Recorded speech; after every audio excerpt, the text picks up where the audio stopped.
Today, we know Sonic and Sega All Stars Racing as the game that kicked off Sega's most successful attempt at a crossover video game series to date. While it now stands tall in Sega's history, it took a few tries to get there, and the task of actually making the games had to go beyond Sega's walls. You see, with the exception of its first attempt 20 years ago, Sega's franchise crossover games haven't actually been developed by any of its internal studios. You'd probably think that one of the many development houses under the Sega umbrella would be their first choice to create games that bring their iconic franchises together. Some of us are still holding out to see what craziness Ryuga Gotoku Studio would make as a crossover game, but that hasn't exactly been the case so far. After Sonic Team took a crack at the concept in 2004 with the unfortunately PlayStation iToy-focused Sega Superstars on the PS2, the Japanese mega publisher decided to call on an external studio, the Sheffield, English-based Sumo Digital, to make something that would hopefully make us all forget about, well, this. The result was 2008's Sega Superstars Tennis. On paper, this made sense for Sumo. They were behind 2005's well-received Virtua Tennis World Tour on the PSP, and they also handled the 360, PC, and PSP versions of Virtua Tennis 3 in 2007. So when Sega approached them and said, "We kinda want a Sonic game with tennis," it seemed like Sumo had it in the bag. Unfortunately, while it was remembered fondly by some fans, Sega Superstars Tennis ultimately ended up being another crossover game that received mixed reviews and didn't exactly light up the sales charts.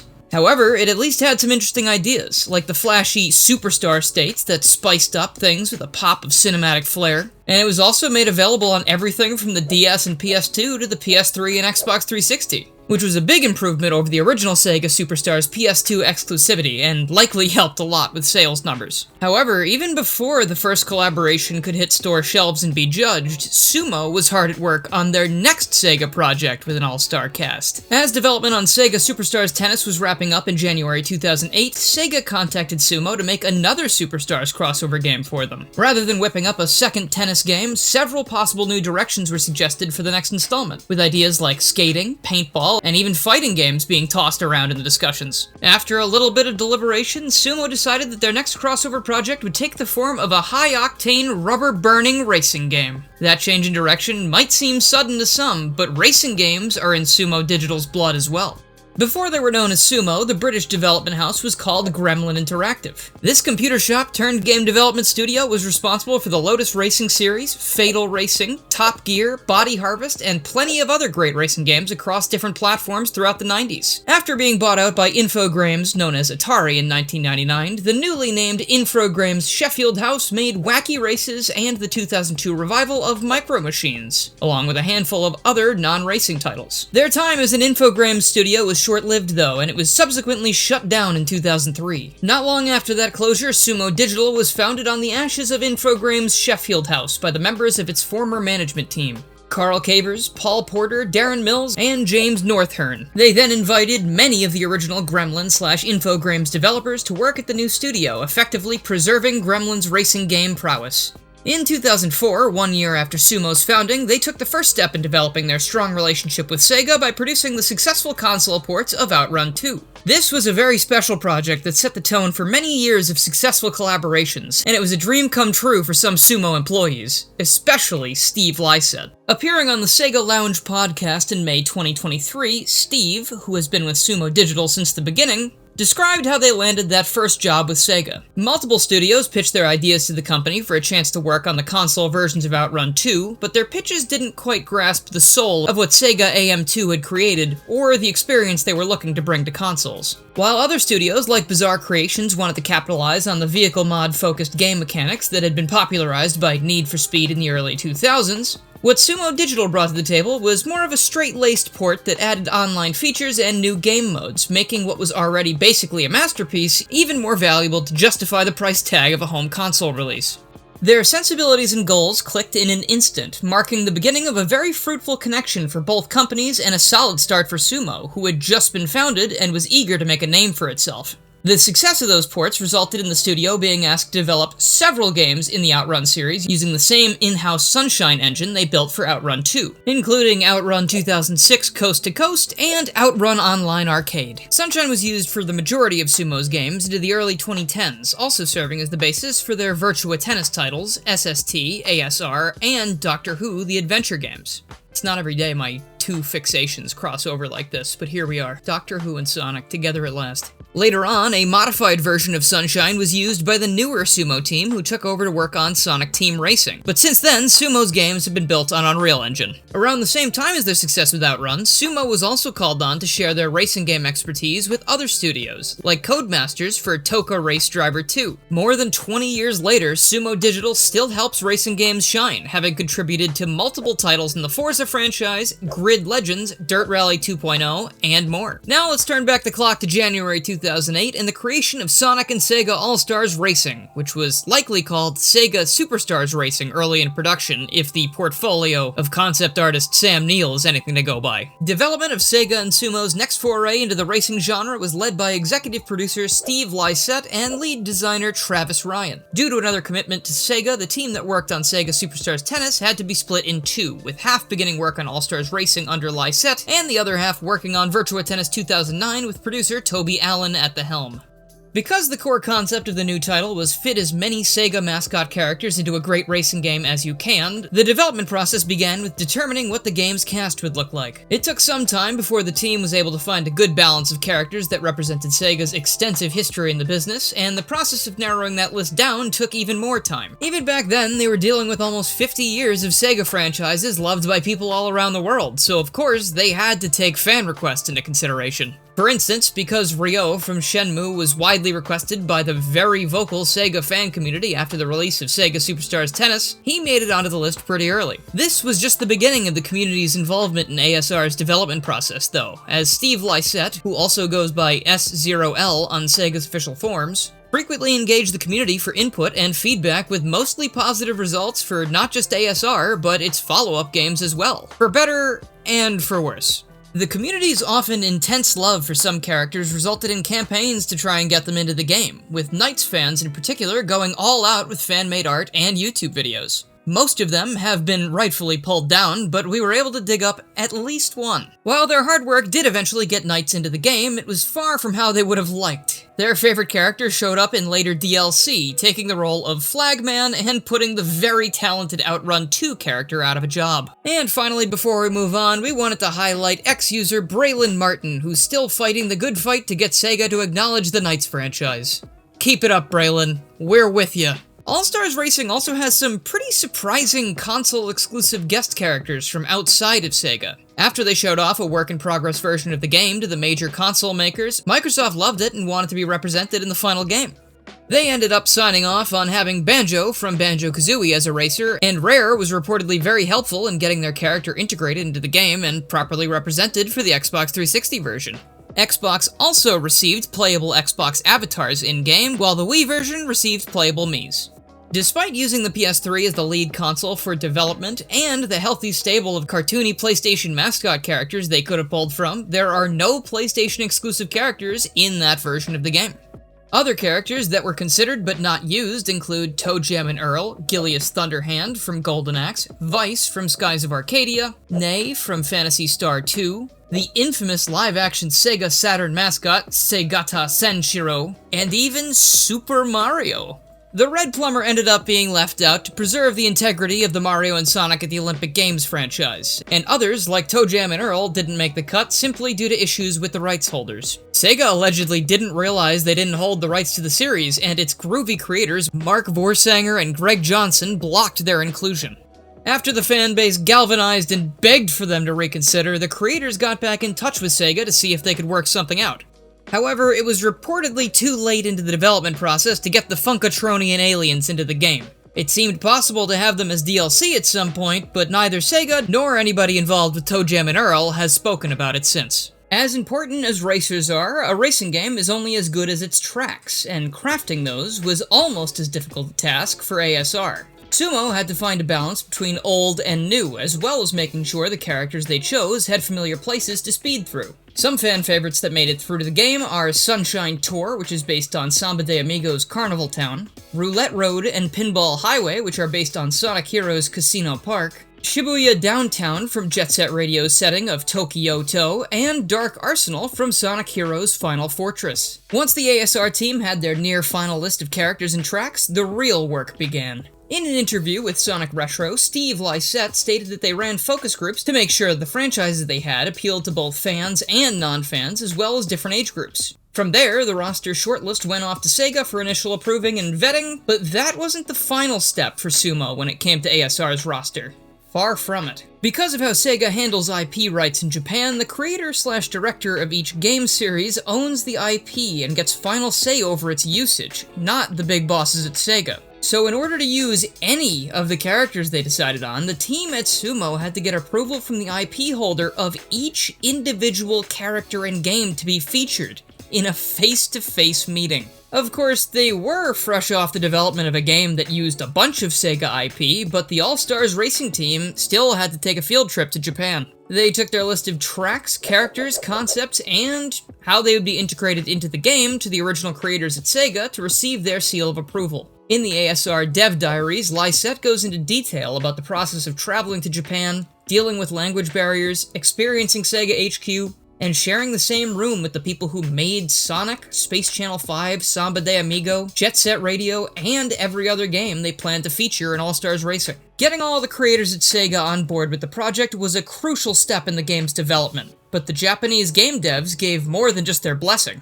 In the meeting with Sonic Team, Sumo was asked about the Superstar states from Sega Superstars Tennis and if they would be included in the new title. Apparently the people at Sega were big fans of that game, and that feature in particular. But, believe it or not, having super moves in the game hadn't crossed anyone's mind at Sumo Digital at that point in development. ASR was being prototyped as a traditional racing game with a drift mechanic, keeping in line with their earlier success with the Outrun franchise. Thankfully, this was their eureka moment, and all-star moves were created for each character in the final game. Creating them required a ton of concepting and experimentation, getting additional approval and feedback from the characters' rights holders, and they reportedly caused an avalanche of bugs throughout development. They may not have been included in the online multiplayer modes due to a lack of time, but they definitely stand out and achieve the same effect as those similar moves from Sega Superstars Tennis. Outside of that contribution, it's been stated that the creators at Sega were highly collaborative every step of the way, helping out and providing input and feedback for their individual characters on everything from concept art to design documents and prototypes. When the All Stars Racing team initially charted out their plans for the title, it looked far different from what it eventually became. And not just in terms of racing mechanics. At first, the many characters in the game were going to have movement styles that were based on their individual games and what they were known for. For instance, Tails would have piloted his signature biplane, Beat from Jet Set Radio would have gotten around on his rollerblades, and Sonic would have obviously smoked everyone in his Michael Jackson dancing boots, etc., etc. You can see what this version of All Stars Racing might have looked like with this piece of concept art. And you can also have nightmares by feasting your eyes on this render of Gilius Thunderhead riding a chicken leg enemy from Golden Axe. Sure, outside of Gilius, it all looks cool, but when Sumo managed to get a working prototype with several different movement styles in place, it turned out that it wasn't very fun to play overall. The differences between the characters and how they felt to use was too much, according to the team. And then there was the issue regarding what happens when someone in a vehicle runs into someone without one. Nobody wants to see Sonic the Hedgehog get run over. However, we have to wonder if it actually wasn't fun to play, or if seeing Gilius's ride just made some people want to stop. The world may never know. At any rate, the solution they came up with was to level the playing field by giving each character a wheeled or flying vehicle that hovered around the same height, which also created a kind of baseline for control and feel across characters that made sense for the game. While developing Sonic and Sega All Stars Racing has sounded like a monumental task up to this point, we haven't even mentioned what Sumo Digital's art department had to go through. Once the roster had been settled, the game had a total of 20 racers. Each of those had to be reworked visually so that they looked like they belonged in the same game, which was no easy task considering they were using realistic characters like Jackie and Akira from Virtua Fighter, alongside freaks like Billy Hatcher, Alex Kidd, and Ai from Super Monkey Ball, all of which, of course, look very different from each other. The visual style settled on by ASR's lead artist Andrew Ritson and art manager Dominic Hood can be described as cartoon realistic. This makes sure that the sometimes outlandish characters and locations don't feel out of place, while the less stylized human characters and recognizable materials feel normal. It was a careful balancing act that had to be managed not just for the 20 characters in their vehicles, but also for the 24 tracks in the game. And that work was multiplied for the Wii and DS versions of the game, which needed to be lighter due to significantly reduced graphical horsepower and resources. The DS version was particularly impressive because it had to be built from the ground up specifically for Nintendo's handheld. Some tracks unfortunately didn't make the cut for this version specifically because of the platform's limitations, like the level Sunshine Tour, which was replaced by Studio Amigo. Another track, Shibuya Downtown, was included, but in a vastly different and far simplified version, ditching the interesting stage gimmicks outside of a few boost pads. It also became the shortest track in this version of the game. As for the Wii, Sumo's India branch had to step in and rework each of the game's tracks to suit the console and its limitations. Speaking of reworking tracks, there was a pretty prominent mishap that occurred in the Roulette Road track across its many versions. Early in development, a random piece of art of the character Sonia from Sonic Underground was used as a texture for one of the track's playing cards. After release, it was discovered that that piece of art wasn't official like the Sumo artist who put it there had assumed. Rather, it was fan art created by DeviantArt user Lightning Duchess, who now goes by Art by Rihanna. Sonic Team requested the error to be fixed, and the art was replaced in all versions of the game except for the Wii due to its limited patch update functionality. Curiously, the original mistaken art also continues to exist in the low-quality spec of the PC version of the game, where it seems to have been forgotten. Roulette Road is also the only track to appear in every Sonic racing game created by Sumo, but subsequent versions have made sure not to make the same mistake. While the art team made sure everything looked right and played nicely with the Sunshine engine, the sound of ASR was getting some special attention. Sumo was given free reign over Sega's enormous audio libraries, meaning they had plenty of material to work with. They wanted ASR to have a good mix of both old and new music from every game featured, not just the Sonic tracks. So while there is music from Sonic Heroes, Sonic CD, Sonic R, and even a track from frequent Sonic music provider Crush 40, Sumo also managed to get newly recorded music from prominent Sega collaborators like Richard Jocks and Bentley Jones. Notably, the DS version also got special treatment for its music, with MIDI versions of each track being produced by Alistair Brimble. Steve Lysette stated in an interview with Sega Bits that each IP in the game has 7 music tracks, and when you factor those in with all the other miscellaneous music, there are well over 80 tracks in the game. First-rate voice talent was also used for each character, either through remastered original recordings or new recordings with the original voice artists. For instance, Sumo was able to record new voice lines with the 4Kids Entertainment Sonic the Hedgehog cast. This would be the last time a Sega game featured Jason Griffith as Sonic and Shadow, Amy Pallant as Tails, Lisa Ortiz as Amy Rose, and Dan Green as Knuckles. Mike Pollock, who has voiced Eggman since Sonic X, also recorded new lines for ASR. For Ryo Hazuki, they were able to use the original master recordings of Corey Marshall, including some lines that weren't used in the games. Of course, ASR also features a very chatty announcer that narrates every race. This was a feature that the team had previously created for Wacky Races back in their Gremlin Interactive days, and it's something they wanted to implement in ASR as a means of making players feel more immersed in every race, as if there was more going on than just what they could see around them. Lysette said in an interview with Original Sound Version that the ASR commentator has thousands of lines written by professional scriptwriters, and each of them was also translated and re-recorded in 5 different languages. In 2023, it was revealed that the voice of the announcer, which had remained a mystery since the game's launch, was none other than Mac McDonald, an American actor known for his role on the BBC comedy series Red Dwarf. Given the boundless knowledge of Sega properties and their excitement to use it, it was inevitable that some of the ideas that Sumo Digital team had wouldn't make it into the final game. There is detailed concept art for unused tracks like Ocean Drive, Treetop Pit Stop, Turbo Trial, Avalanche Peaks, and more, as well as 3D renders for Gilius like the ones we haunted you with before. Over on the cutting room floor, we see 3 unused tracks that were extracted from the game data. Don't get too excited though, because these look as if they may have just been intended for testing purposes. The first is Generic Track, which is definitely a fitting name. This is just an oval with 2 straightaways, but for some reason it has a massive amount of polygons that make it the largest collision file in the entire game. Generic Track was not included in the PC version of ASR. Next, we have Roulette Test, another plane track that seems reminiscent of Whale Lagoon in its structure. The cutting room floor entry for Roulette Test states that attempting to load this track in any mode with CPU drivers will crash the game. Bummer. Finally, we have Particle Test Track. This is a slightly altered version of the final game's Lost Palace track, with the main difference being a collision plane across the entire surface of the stage's water, rather than just on the sides of the track. And much like how Generic Track was left out of the PC version, Particle Test Track is left out of the files of the Xbox 360 version of ASR. Aside from the cut tracks, there are a handful of unused announcer voice clips. The game definitely has enough already though, so that's not a big loss. And also some unused text that suggests a second alternate pre-production title. This time, Sega Superstar Karts, along with a debug menu text. Upon Sonic and Sega All Stars Racing's original launch in February 2010, the game was met with solid reviews. Outlets like IGN, GameSpot, Game Trailers, Nintendo Life, and Nintendo Power all gave the console versions of ASR an 8 out of 10, while the DS fared slightly worse with a 6 out of 10 at Nintendo Life and a 7.5 out of 10 at Nintendo Power.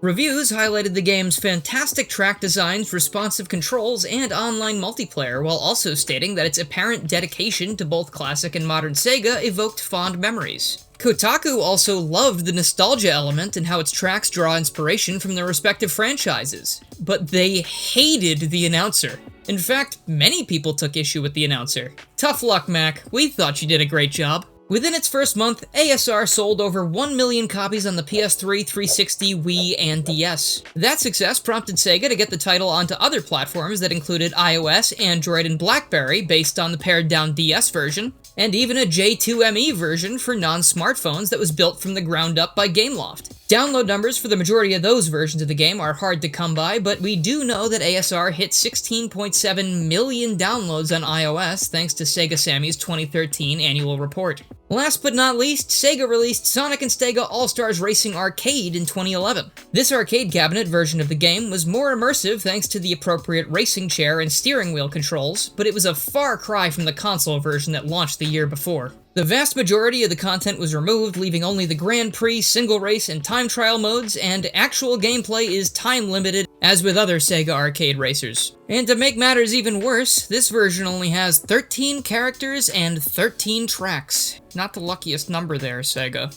For the most part, though, Sega and Sumo definitely had a hit on their hands with All Stars Racing. That much was clear from the beginning, and that momentum helped start a franchise with at least 2 more Sonic and Sega-themed racing games being produced by Sumo. The deep dives we create here at GameFAQs Special take a ton of time, effort, and money to produce. As much as we love making them for you, this channel loses money on each one right now. We want to keep making these and covering Sonic topics in depth like you won't find anywhere else on YouTube, but we need your help.